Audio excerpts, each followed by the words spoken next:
message is that we'll be watching you.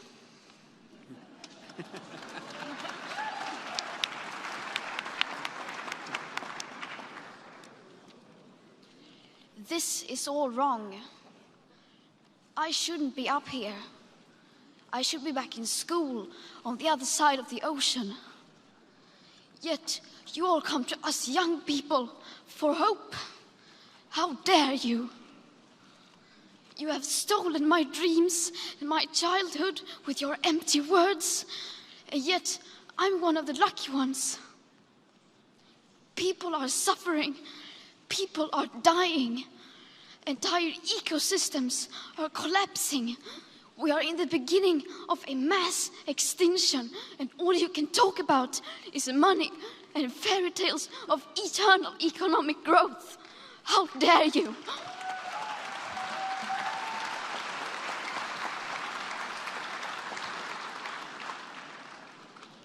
For more than 30 years, the science has been crystal clear. How dare you continue to look away and come here saying that you're doing enough when the politics and solutions needed are still nowhere in sight? You say you hear us and that you understand the urgency. But no matter how sad and angry I am, I do not want to believe that. Because if you really understood the situation and still kept on failing to act, then you would be evil, and that I refuse to believe.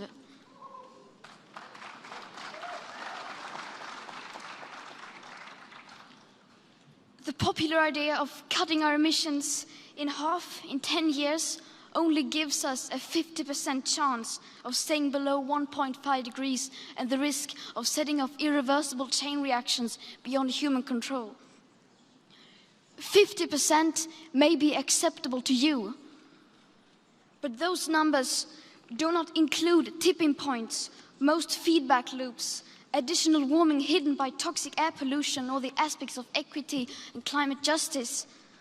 They also rely on my generation sucking hundreds of billions of tons of your CO2 out of the air with technologies that barely exist. So a 50% risk is simply not acceptable to us, we who have to live with the consequences.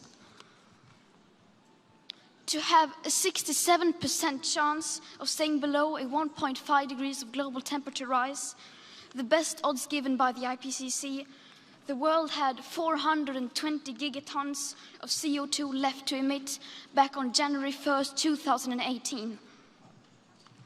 Today, that figure is already down to less than 350 gigatons. How dare you pretend that this can be solved with just business as usual and some technical solutions? With today's emissions levels, that remaining CO2 budget will be entirely gone within less than 8.5 years. There will not be any solutions or plans presented in line with these figures here today, because these numbers are too uncomfortable and you are still not mature enough to tell it like it is. You are failing us. But the young people are starting to understand your betrayal. The eyes of all future generations are upon you. And if you choose to fail us, I say we will never forgive you.